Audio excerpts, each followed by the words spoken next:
Assalamualaikum warahmatullahi wabarakatuh. Alhamdulillah, alhamdulillahilladzi an'amana bi ni'matil iman wa hadana ila al-islam wa waffaqana li fi'lil khairati wal ihsan wa hafizana min as-sayyiati wal atham.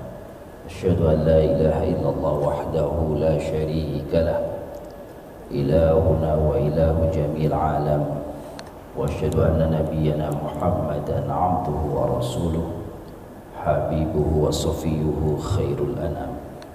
Allahumma salli wa sallim wa barik wa azim ala nabiyyil karim wa rasulil azim nabiyyina wa maulana Muhammadin wa ala alihi wa ashabihi wa atba'ihi wa ansarihi ila yaumiddin wa sallama tasliman katsira. Fasubhanaka la ilma lana illa ma 'allamtana innaka antal alimul hakim wa tub 'alaina ya maulana innaka antat tawwabur rahim wa 'allimna min ladunka ilman nafi'a ya dzal jalali wal ikram. Ayyuhas sadat wa sayyidat, sadaqallahu hayatakum rahimani wa rahimakumullah jami'an. Jamaah salat subuh yang kami muliakan, segenap pengurus DKM dan Yayasan Masjid Raya Asmaul Husna yang kami muliakan. Puji syukur kehadirat Allah Subhanahu wa taala, salawat dan salam tercurahkan kepada baginda kita Nabi besar Muhammad sallallahu alaihi wasallam. Alhamdulillah, di subuh kali ini Allah perkenankan kembali kita sama-sama hadir di majelis ini, majelis ilmu.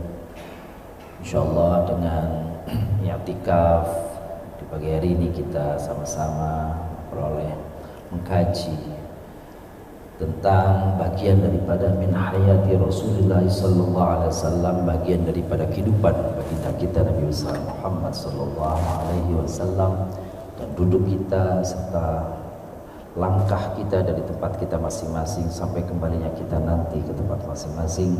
Semoga Allah catat sebagai amal kebaikan di sisinya. Amin ya rabbal alamin. Bapak Ibu muliakan, bahasan kita masih berputar dengan seputar tentang kehidupan Nabi kita Nabi besar Muhammad sallallahu alaihi wasallam. Adapun temanya hal yang sederhana sekali yang berkaitan juga dengan keseharian kita, dan secara bagian-bagiannya pernah kami sampaikan di dalam pertemuan-pertemuan yang lalu. Hari ini kita ingin fokus membahas ini, yaitu temanya adalah gambaran dan sifat bagaimana makan dan minum Nabi kita Nabi besar Muhammad sallallahu alaihi wasallam. Apapun yang bersumber dari Nabi kita, apakah itu berupa ucapan, perbuatan, ketentuan yang kita sebut sebagai sunnah, maka meneladaninya adalah bagian daripada ibadah. Bahkan hal-hal yang sifatnya adalah awsaf jismani, gambaran-gambaran yang menunjukkan tentang bagaimana tubuh beliau, bagaimana jasad beliau, lalu kita meneladaninya atau mengikuti atau melakukan itu karena ingin meneladani beliau, maka niatan meneladani beliau itu adalah bagian daripada ibadah. Jelas sekali Allah SWT menggambarkannya di dalam Al-Quran, surah Al-Ahzab ayat 21 yang bunyinya a'udzubillahi minasyaitonir rajim, laqad kana lakum fi rasulillahi uswatun hasanah liman kana yarjullaha wal yawmal akhir wa dzakarallaha katsira. Sungguh telah ada pada diri Rasulullah uswah. Uswah itu artinya teladan. Bapak muliakan, di dalam bahasa Arab kata teladan, contoh itu kan yang dibersamai setan tadi, dan setan ikut makan bersama kita. Begitu di akhir-akhir kita membaca bismillahi awwaluhu wa akhiruhu, maka setan digambarkan dalam riwayat dia memuntahkan lagi apa yang telah dimakan dan diminumnya bersama kita tadi. Hadisnya agak panjang. Apa pentingnya membaca basmalah? Karena Rasulullah sallallahu alaihi wasallam ya'kulu ta'aman fi sittatin afar. Suatu hari Rasulullah sallallahu alaihi wasallam makan bersama 6 di antara sahabat-sahabatnya. Faja'a a'rabiyyun fa'akalahu bi luqmatayn. Gitu ya. Tiba-tiba datang. Ini 6 orang mau makan bersama Nabi. Tiba-tiba orang Baduy itu kalau disebut Baduy biasanya dalam konteks kisah sejarah itu orang yang tidak punya etika dan adab, tuh Arabi. Tiba-tiba dia makan dan dengan 2 suapan, dengan 2 untalan makan, habis tuh makanan sama dia. Jadi nggak dapat tuh sahabat tuh. Faqala Rasulullah sallallahu alaihi wasallam, amma annahu law kana qala bismillah lakafakum. Kata Nabi begini, tuh seandainya tuh si Baduy tadi sebelum makan dia baca bismillah, pasti makanan yang tadi dia habis dimakan sendiri itu akan mencukupi untuk kalian berenam sama kalian. Tapi karena nggak lupa baca bismillah, dia cuma disantap sendiri saja sama dia. Itu tuh. Jadi kalau baca bismillah, kira-kira kalau bahasa kita orang makan jadi gak kesetanan. Gak kesetanan, makan kesetanan, lupa daratan. Fa idza akal ahadukum ta'aman falyaqul bismillah, fa inna si'a yaqula bismillah fi awwalihi falyaqul bismillah fi awwali wa akhirih. Lalu Nabi mengatakan, jika salah seorang dari kalian mau makan, maka hendaklah dia baca bismillah. Kalau dia lupa membaca bismillah pada awalnya, ucapkan di tengah-tengah atau di akhirnya bismillahi awwaluhu wa akhiruh. Nah, itu hadisnya seperti itu. Apalagi tradisi kebiasaan yang bersumber dari Nabi sallallahu alaihi wasallam. Termasuk baca bismillah itu adalah mau makan dan mau masuk rumah. Masuk rumah kita baca bismillah. Idza dakhala rajulu baitahu fa dzakarallaha 'inda dukhulihi wa 'inda ta'amihi faqala syaitan la mabita lahu wa la 'asha wa idza dakhal fa la yadhkurillah 'inda dukhulihi qala syaitan adraktumul mabit wa idza lam yadhkurillah 'inda ta'amihi qala adraktumul mabita wal 'asha. Ini percakapan antar setan yang disampaikan oleh Nabi. Setan itu membersamai kita, bapak-bapak, ibu-ibu yang dimuliakan, di rumah, sekarang, dimanapun dia membersamai kita. Maka temannya itu ngomong, atau pimpinannya itu ngomong, komandannya itu ngomong sama temannya itu, sama anak buahnya ini. Idza dakhala rajulu baitahu, jika seseorang itu masuk rumah, fadzakarallaha 'inda dukhuli, dan dia ingat Allah membaca bismillah maksudnya, wa 'inda ta'amihi, dan waktu makannya, maka berkatalah pimpinan setannya itu, la mabita lakum, kalian malam hari ini gak ada tempat tinggal di rumah ini. Kenapa? Karena si tuan rumah sudah baca bismillah ketika masuk rumah. Wala asya, gak ada makan malam bersama kamu, gak ada jatah makan. Wa idza dakhala falam yadhkurillah 'inda dukhulihi faqala syaitan. Kalau si orang tadi lupa baca bismillah masuk rumah, bahkan lupa juga baca salam waktu masuk rumah, lupa baca bismillah waktu mau makan, adraktumul mabit, maka pimpinan setan itu mengatakan, malam ini kamu akan dapat tempat penginapan. Wa idza lam yadhkurillah inda ta'ami qala adraktumul mabit wal 'asha, dan kalau dia lupa juga mau makan baca bismillah, malam ini kamu double dapat penginapan plus dapat dinner. Dapat makan malam gratis. Begitu, Bapak Ibu muliakan. Sederhana, cuma baca bismillah, cuma kadang-kadang kita lupa. Itu aja sih, kadang-kadang lupa. Itu, Masya Allah, mudah-mudahan ini mengingatkan kita bersama. Mudah-mudahan tidak lupa apapun yang diingatkan. Yang kedua, makan dengan tangan kanan. Beliau bersabda, jika salah seorang dari kalian makan, hendaklah ia makan dengan tangan kanan, dan jika minum, hendaklah dia minum dengan tangan kanan. Ya, ini karena makan dengan tangan kiri adalah kebiasaan setan. Saya sering mengingatkan kepada para anak-anak, ya anak-anak, bapak-bapak yang dimuliakan, biasa begini nih kita lihat nih ya. Ini saya mencontohkan begini. Ini orang mau makan, mau minum air mineral botol yang 200 mili, yang 500 mili kayak gitu. Biasanya begini bapak-bapak. Kalau dia sudah pegang pakai tangan kirinya, terus dibuka pakai tangan kanannya, ini nih, tutupnya, dia sudah buka tutupnya tangan kanannya,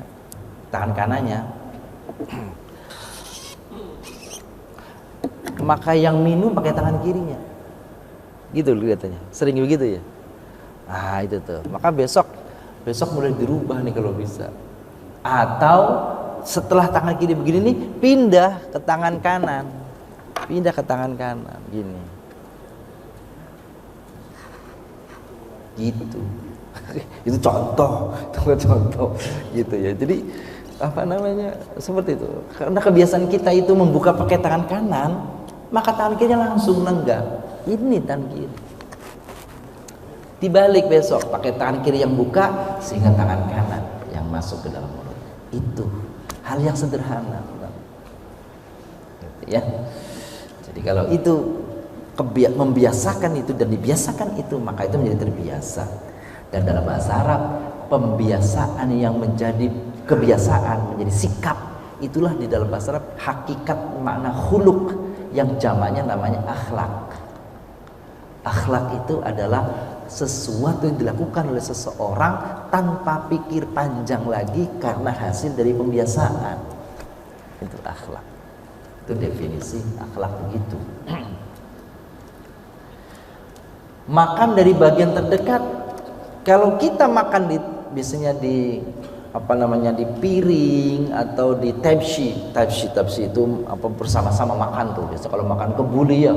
Makan kebuli kan di tempayan, apa sih namanya itu ya?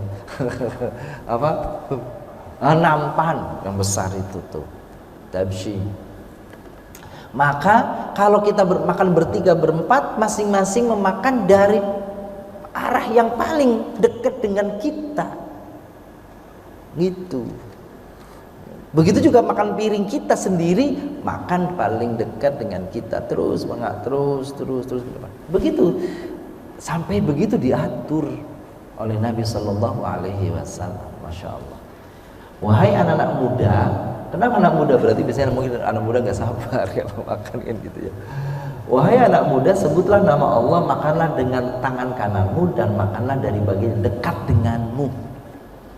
Jadi kalau ada meja besar makan, gitu, duduk 4 orang di meja itu, maka bukan bagian daripada sesuatu yang etis itu sebenarnya. Kalau dia itu ngambil makanannya itu yang jauh di depan temannya, maka teman yang jauhnya itu mesti pengertian, menyediakan atau menghadirkan di teman-temannya lainnya itu. Maka dulu bapak-bapak yang kemuliakan, ibu-ibu yang kemuliakan, biasanya kita lihat dulu tuh ada meja bulat yang di tengahnya ada meja yang berputar. Gitu ya, berputar supaya apa? Supaya semuanya kebagian. Kan gitu ya. Oh gitu. Wah, pengen itu tuh. Gitu. Ini kalau seperti itu sampai adab ini menanamkan sopan santun, kebersihan dan menghindari rebutan makanan, kan gitu tuh. Gitu tuh. Jadi ada etikanya disampaikan oleh Nabi Sallallahu Alaihi Wasallam. Lanjut.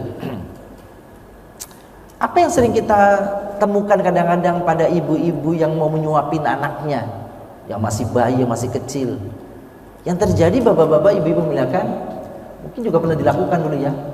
Nih, tidak boleh meniup makanan atau minuman kalau panas. Kita kan gitu ya kadang-kadang, ini panas nih. Pesen sama warung kopi panas, udah di tangan ditiup, pesennya panas tadi, gitu, ditiup supaya dingin. Hati-hati tiupannya ini. Ternyata di dalam ilmu kedokteran, dalam ilmu kesehatan itu, tiupan dari kita itu kepada makanan itu mengandung racun. Mengandung racun. Gitu ya. Hati-hati. Yang dihisap itu adalah hal yang positif, yang dikeluarkan itu bisa bersifat racun. Dan ibu-ibu kita begitu, anaknya tuh setiap suapan lagi ya nyuapin anaknya bubur, setiap mau nyuap fus, manon fus terus berkali-kali, itu nggak sadar itu racun. gitu. Beliau melarang meniup air atau makanan panas. Kenapa? Gitu dia. Tidak sopan, kurang higienis dan membahayakan ternyata. Dan terbuktinya oleh para ahli kemudian. Zaman Nabi tidak ada penelitian, tapi itulah wahyu. Itulah yang dihadirkan oleh Allah melalui beliau sehingga keluar hadisnya seperti itu. Nah, Bapak-bapak Ibu yang muliakan, itu ada cara minum kopi panas supaya nggak terlalu panas. Kita anak muda mempraktekkan gitu ya. Jangan ditiup. Gitu ya. Saya lihat itu ada tutorialnya itu. Tutorialnya gimana itu? Jadi kalau ini gitu ya. Ini gelas, ini terus. Jadi sebelum dituang maka tutupnya ini ditaruh di atas. Begini nih. Taruh di atas. Lalu setelah taruh di atas, maka kopinya dibalik begini nih. Dibalik. Nah, ketika dibalik, seruputnya begini dengan gelasnya tadi. Jadi bukannya ditiup terus diminum. Maka kalau anak-anak muda itu punya cara sendiri tuh makan tuh ya, lagi viral, lagi ngetren. Jadi gelasnya ini dituang di piring, tuang, tapi waktu tuangnya jangan dituang. Waktu lagi berdiri, nah seperti ini nih. Tapi nggak saya praktekkan, ini takut tumpah. Gitu ya. Terus seperti ini, terus dibalik, airnya keluar sedikit-sedikit. Nah sedikitnya itu yang diseruput karena dia sudah berkurang panasnya. Kira-kira begitu. Jadi dianjurkan tidak meniup makanan yang lagi panas. Ya, itu sabda Nabi begitu. Terus kita dihadirkan makan di rumah nih oleh pelayan kita, oleh pembantu kita, oleh siapapun ternyata. Kalau ternyata sesuatu itu tuh nggak disukai, apa yang dilakukan oleh Nabi? Nabi dihadirkan makanan yang nggak suka, beliau nggak mencela, tapi beliau nggak makan aja. Ini nih, tidak mencela makanan.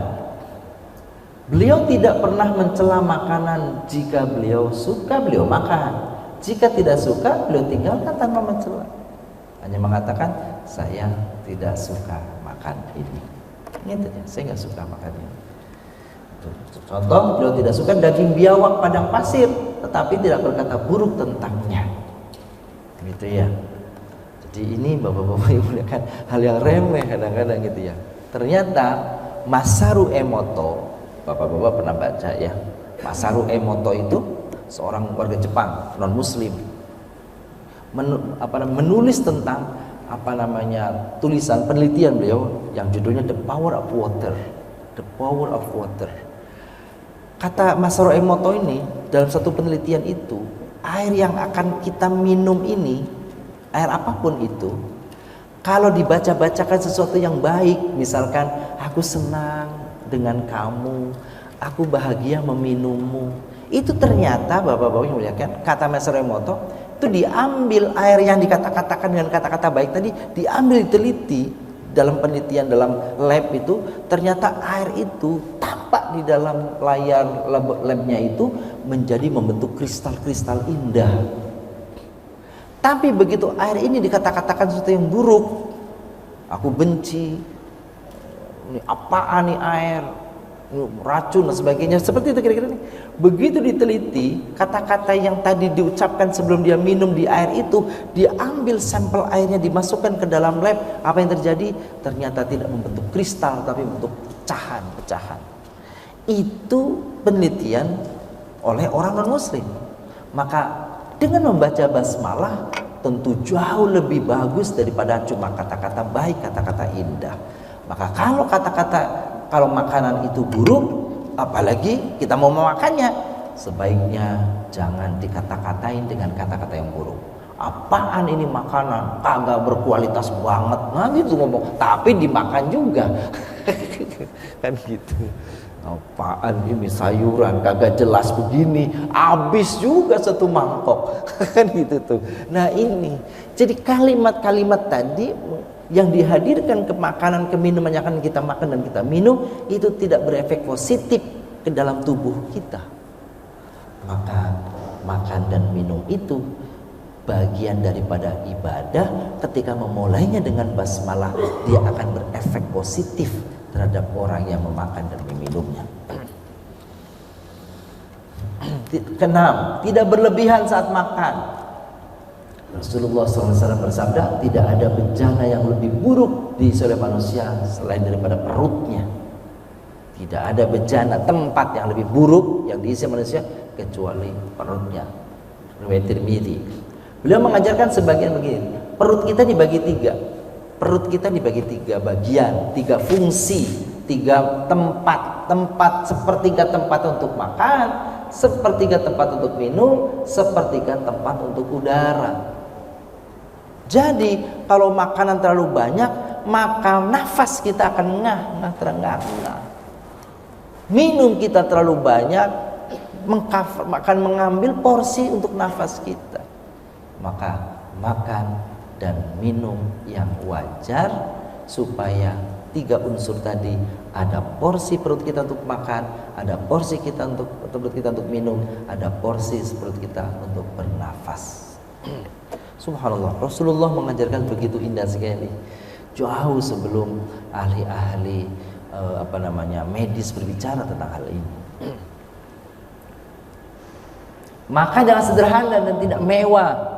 Gitu. Meskipun tentu sederhana dan mewah ini relatif, karena masing-masing orang akan melihat ini mewah. Saya dengar anak-anak muda ada yang memberitahu, sekarang ini Bapak Ibu aneh-aneh aja. Ada tren, katanya begitu ya, ada tren makanan anak muda itu, apa yang dimakan ternyata butiran-butiran emas. Saya bilang aneh itu ya, tapi ini tanda keren. Emas itu ya bukan untuk dimakan, emas itu untuk dipakai. Jadi emas yang butiran-butiran kecil itu dimakan, aneh kan gitu ya. Tapi begitulah dunia sekarang itu aneh, gitu ya.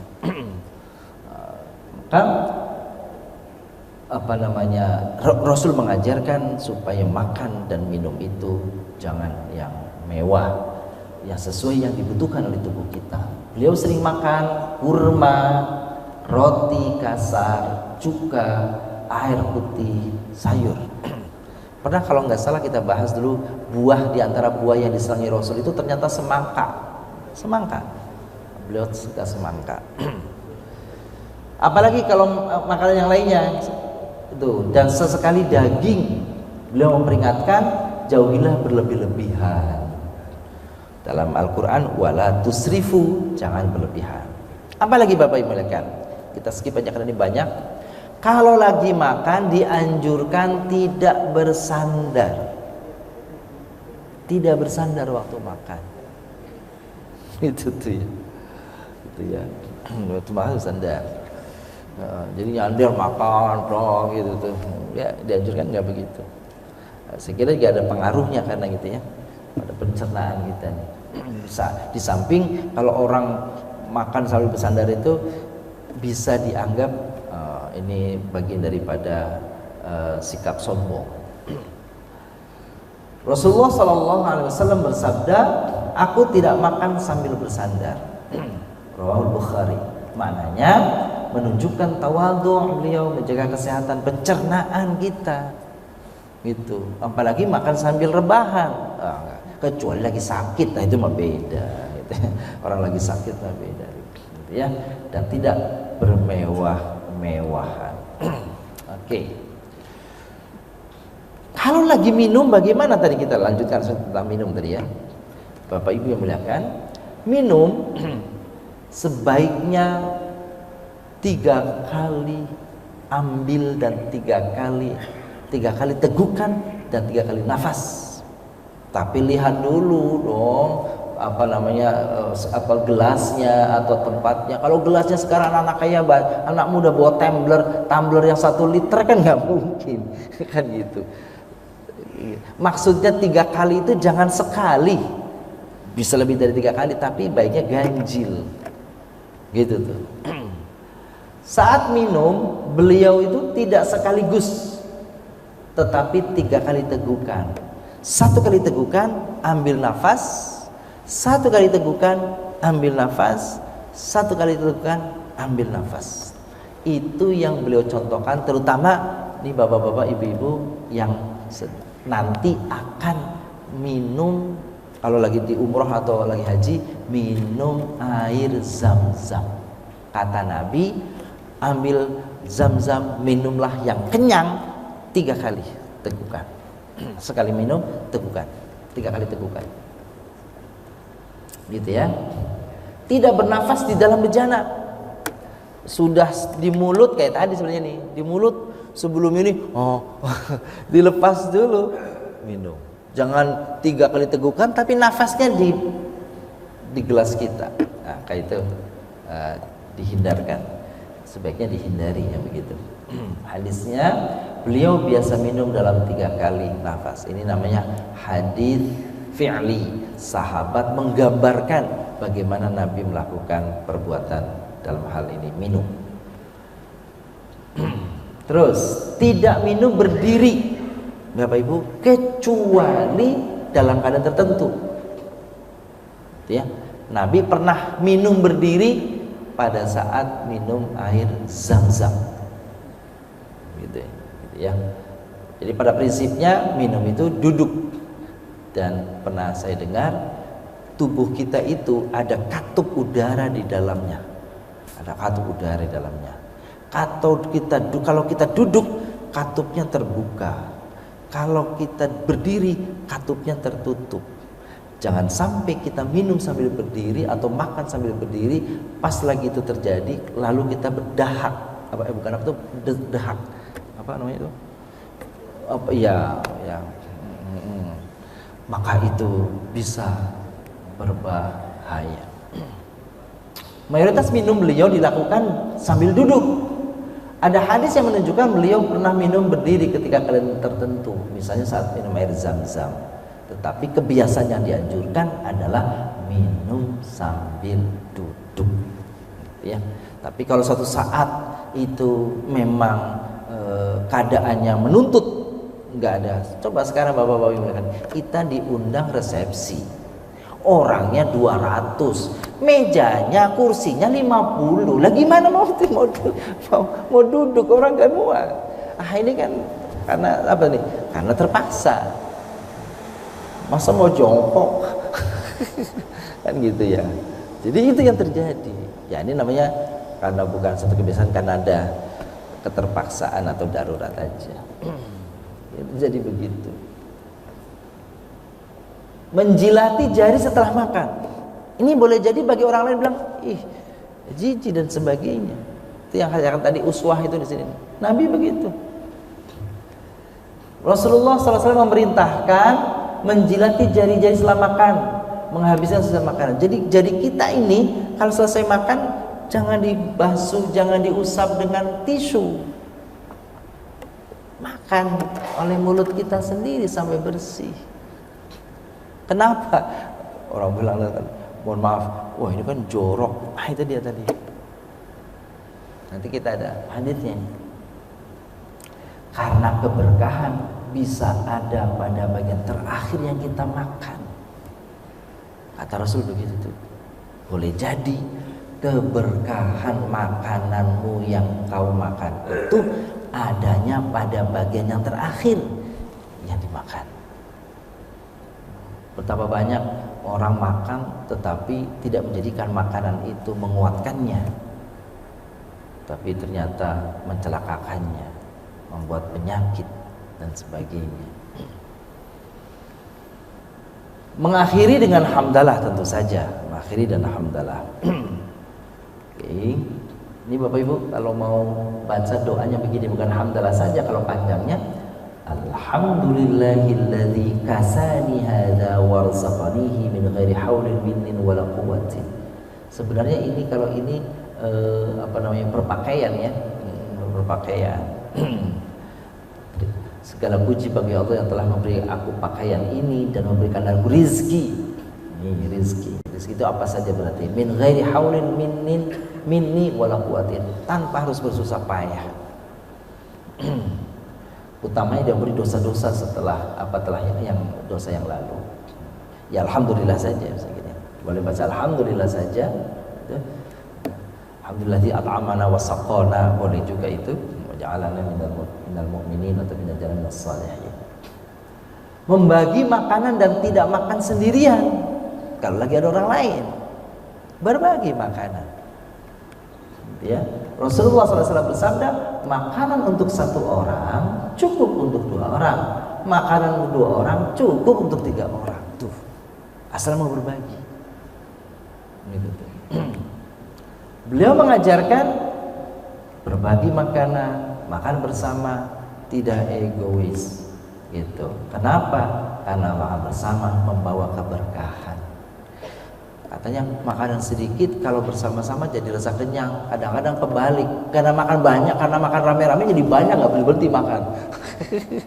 Biasanya makan 1 piring, begitu makan rame-rame makannya lebih 2 piring kan gitu, karena enak makan bersama-sama. Gitu ya. Sesuai kebutuhan kita. Mengutamakan tamu dan orang lain kalau lagi ada tamu pada orang lain dibanding kitanya. Itu dalam bahasa Al-Quran atau dalam bahasa agama kita namanya ithar. Wa yu'thiruna ala anfusihim walau kana bihim khassasah. Rasulullah SAW sangat menghormati tamu. Barang siapa beriman kepada Allah dan hari akhir, hendaklah ia memuliakan tamunya. Beliau sering mendahulukan tamu makan, mempersilakan orang lain menikmati makan lebih dahulu. Tapi kalau tamunya malu karena tuan rumahnya enggak juga mulai, boleh dimulai gitu.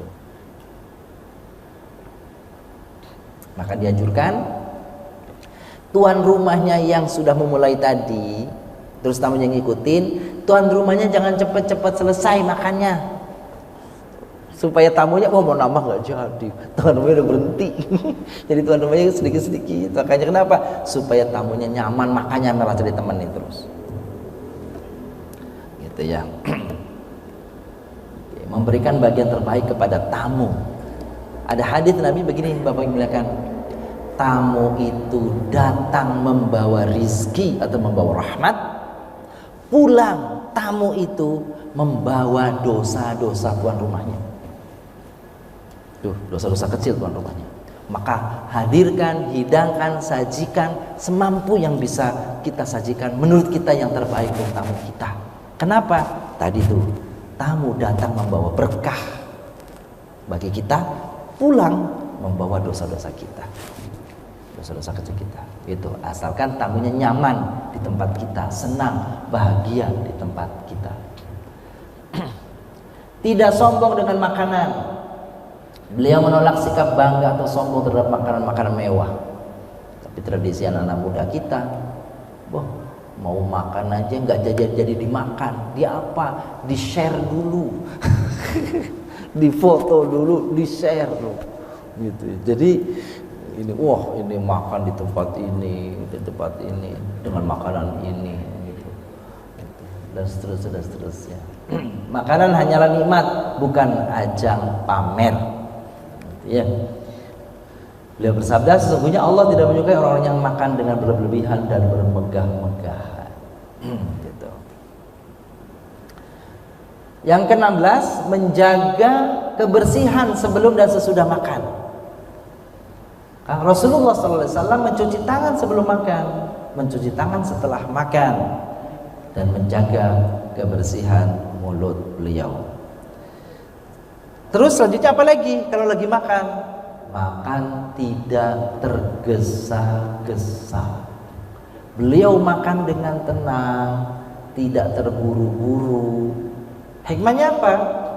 Baik untuk kesehatan, menunjukkan adab, dan menunjukkan rasa syukur.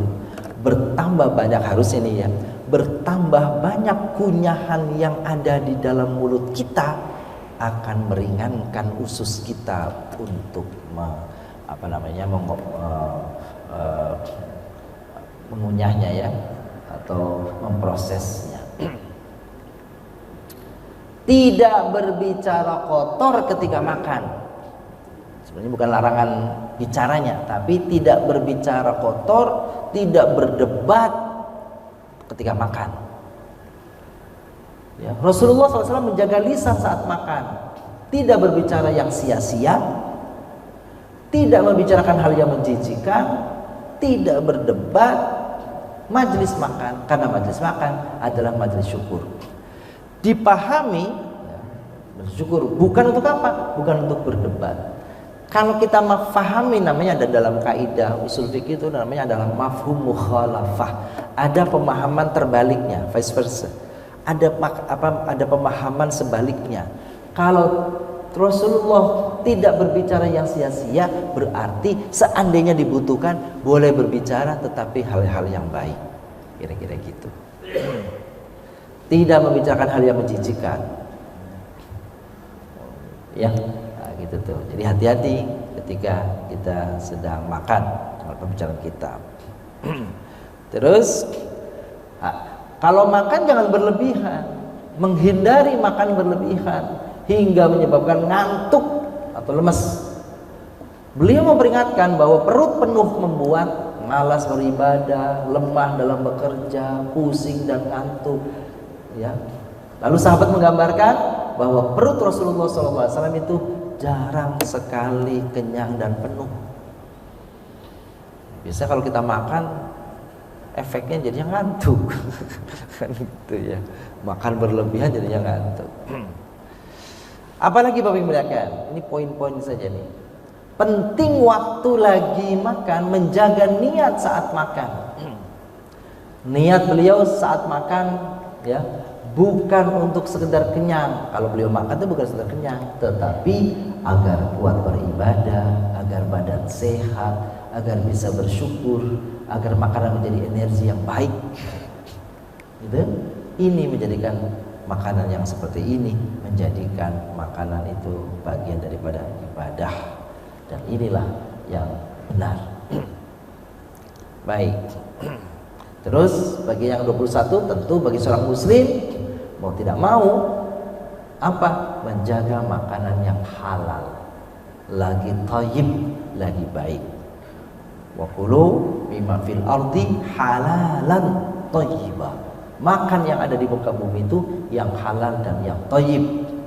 Rasulullah SAW tidak memakan makanan yang haram. Tentu saja kita ikuti ini. Hasil menipu, hasil mencuri, itu, hasil riba. Ya. Beliau memilih makanan yang halal dan baik kualitasnya meski sederhana. Bapak Ibu muliakan, yang pertama haram yang awal ini berarti zatnya makanan dan minuman itu. Yang 2, 3, 4 ini prosesnya.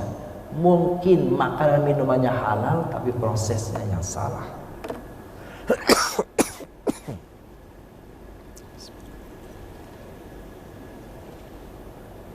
Jadi kalau haram itu zatnya, kalau hasil kedua, ketiga nih dan keempat ini adalah prosesnya, maka menjadi haram. Kalau perlu, Bapak Ibu muliakan, memuji makan yang diberikan. Ya, jika diberi makanan, beliau mendoakan pemberinya dengan doa. Ini boleh kalau kita diberikan makanan. Itu Allahumma barik lahum fima razaqtahum. Ini doa Nabi kepada orang yang memberi makan kepada beliau. Allahumma barik lahum fima razaqtahum. Ya, beliau tidak pernah membuat yang memasak, beliau tidak pernah membuat yang memasak makanan merasa tersinggung, yang memberi makanan merasa tersinggung. Jadi kalau diberi makanan apaan ini kayak gini dikasih, itu dia menyinggung. Ya, kalau mau diterima, diterima. Kalau tidak, nggak apa-apa, nggak diterima. tetapi tidak perlu mengejek, mencela makanan dan yang memberinya. Bagaimana duduknya Nabi SAW ketika makan? Ini Bapak Ibu yang melihat. Beliau duduk tidak dengan cara, beliau tidak duduk dengan cara bersandar, posisi sombong atau santai berlebihan, tetapi duduk seperti nih, iftirosh atau duduk bersila. Jadi kalau makan, iftirosh itu bapak-bapak yang muliakan duduk kalau tahiyat itu loh, gitu. Kalau lagi duduk di bawah nih, begitu tuh, duduk tahiyat. Atau bersila. Ini kalau makan begitu beliau. Terus bagian yang selanjutnya, menjaga keberkahan sisa makanan. Apa saran beliau, nasihat beliau kepada kita nih Bapak Ibu? Ini mungkin sebagian kita belum melakukannya. Beliau mengumpulkan sisa-sisa makanan yang jatuh lalu memakannya setelah dibersihkan. Coba makan. Kalau kita udah besar, kalau makanan sudah jatuh malah nggak boleh nih jatuh. Ini kalau beliau nih, Masya Allah gitu ya. Tentu saja kalau yang jatuh itu tidak kecemplung kepada hal-hal yang jelas-jelas kotor gitu ya. Beliau bersabda, dan janganlah kalian biarkan remah makanan, karena kalian tidak tahu di bagian mana terletak keberkahan makanan itu. Itu ya. Kalau mungkin ya jatuh di tempat yang memang betul-betul sudah berbahaya atau kemungkinan virus dan sebagainya, itu yang mungkin ya. Tapi kalau kita kadang makan jatuh di meja kita, layaknya itu dilakukan seperti yang Rasulullah contohkan. Dan terakhir bahasan kita ini, kalau kita diberi makanan, diberi sesuatu oleh orang lain, seperti tadi juga doa sebenarnya sesama dengan doa nih. Maka jika dijamu makanan oleh seseorang, beliau membaca doa kepada pembantu kita, kepada pelayan kita, gitu ya, kepada pasangan kita, istri sebagainya.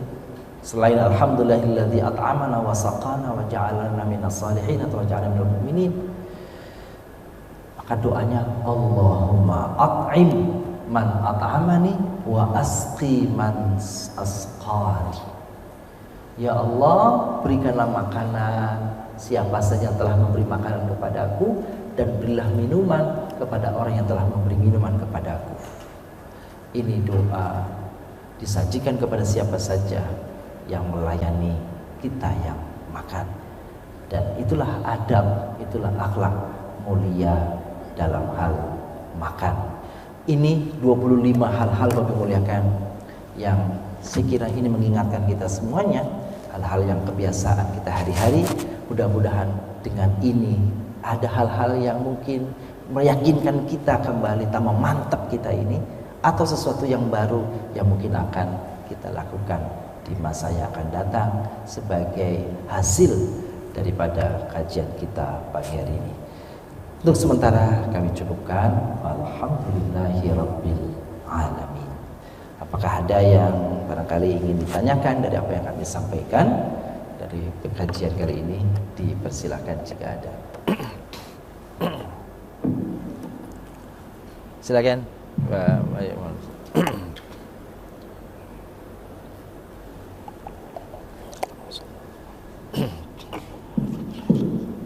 Assalamualaikum warahmatullahi wabarakatuh.